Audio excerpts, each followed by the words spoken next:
Los Angeles in the 1920s was the kind of place where a person could walk into the city with nothing but a voice and a vision, and somehow end up controlling crowds bigger than most movie studios could dream of. Aimee Semple McPherson wasn't born into power and she didn't inherit fame, but she understood something that Los Angeles has always rewarded: spectacle. And that's exactly what she delivered the moment she opened Angelus Temple in Echo Park, a massive white dome sanctuary that looked less like a church and more like a spiritual theater built to electrify the soul. Aimee didn't preach the way pastors usually preached back then.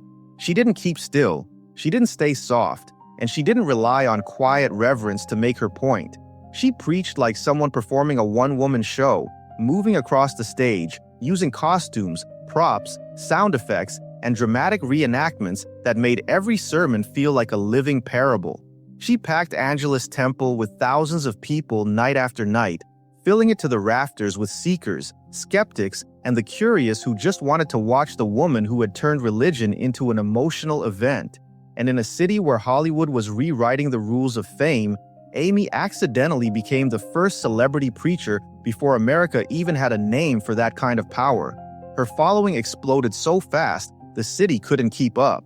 She founded the International Church of the Foursquare Gospel, launched KFSG, one of America's earliest religious radio stations, and built a charity network that fed tens of thousands during the Depression. She was bold, charismatic, controversial, adored, criticized, impossible to ignore, and that meant the story of Aimee Semple McPherson was always riding the line between miracle and melodrama, which made what happened next feel like it came straight out of a movie script. On May 18, 1926, Aimee went to Ocean Park Beach with her secretary. They walked along the sand, talked, relaxed, and at some point, the secretary lost track of her. Minutes later, Aimee was gone. No splash, no scream, no dramatic scene, just gone. And within hours, Los Angeles erupted into panic. Crowds gathered at the beach believing she drowned. Lifeguards and fishermen launched rescue boats. Newspapers pushed out extra editions. People prayed inside Angelus Temple while her mother stood at the pulpit, insisting her daughter must have been taken. LA didn't just search for her. It grieved her like the city had lost its brightest star. Day after day, thousands flocked to the water hoping for answers. For 36 days, Los Angeles lived inside a mystery with no clues. No body washed ashore, no ransom note appeared, no witness stepped forward. The nation followed the story like a serialized drama, and the questions only grew louder. Was she kidnapped? Did she drown? Or had she staged something bigger than anyone could comprehend? Then, suddenly, on June 23, 1926, the miracle returned. Aimee was found alive after appearing in Agua Prieta, Mexico, claiming she had escaped from kidnappers who held her in a desert shack. According to her, she was lured off the beach, drugged, taken across the border, and held captive until she managed to climb through a window and wander through the desert until she reached help. Authorities in Douglas, Arizona, confirmed she arrived dehydrated, exhausted, and covered in scratches from the ordeal, and Los Angeles exploded all over again. Thousands stormed Angelus Temple, celebrating her return like the city had witnessed a resurrection. But almost instantly, the cracks in the story began to show. Investigators noticed inconsistencies, reporters dug into missing details, and a rumor surfaced that refused to die, that Aimee hadn't been kidnapped at all, but had spent those missing weeks with Kenneth Ormiston, a former KFSG engineer who also disappeared around the exact same time. Several witnesses claimed a couple matching their description rented a bungalow in Carmel.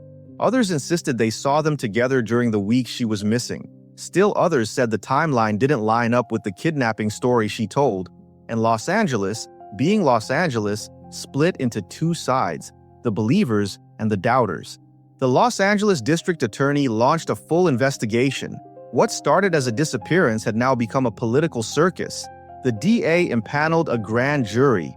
Reporters clogged the courthouse. Every sermon she preached became front-page news. Eventually, prosecutors charged her with criminal conspiracy, perjury, and obstruction of justice, arguing she staged the ordeal and lied to the police. Aimee denied every accusation, stood firm in her story, and insisted she survived something the city simply didn't understand. Her followers never wavered, and throughout the ordeal, Angelus Temple remained packed, wall to wall, thousands shouting support, praying, crying, defending her with a devotion normally reserved for saints. But then something happened that brought the whole machine to a screeching halt. The DA's case collapsed under its own weight.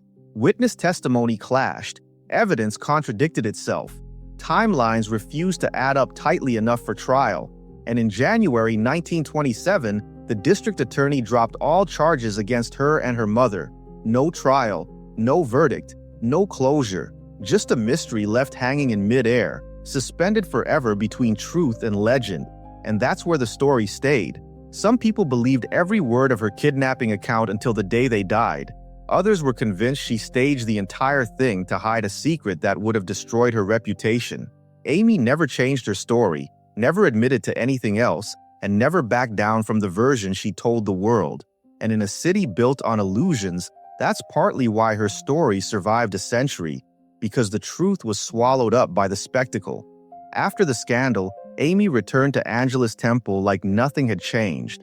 She preached to massive crowds, ran charity programs, traveled the world, and continued building the Foursquare movement until it became one of the fastest-growing denominations in America.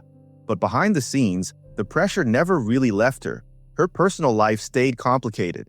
Her public life stayed demanding, and the scrutiny that had once nearly destroyed her never stopped hovering. She died in 1944 at 53 years old after an accidental overdose of barbiturates taken for insomnia, a quiet end to a life that was anything but quiet. Tens of thousands attended her funeral. The temple overflowed, the streets filled with mourners, and LA realized that whatever it believed about her, whether she was a miracle worker, a master performer, or the most misunderstood woman in the city's history, she had shaped the soul of Los Angeles in a way no one else ever had. The story of Aimee Semple McPherson isn't a simple one. It's a story that lives on the border between faith and theater, between truth and myth, between the spotlight and the shadows, where Los Angeles hides all its best secrets. And the fact that we're still arguing about what really happened during those 36 missing days tells you everything you need to know about how powerful she was. Because in a city built on reinvention, she didn't just preach the gospel, she turned it into a spectacle big enough to compete with Hollywood itself.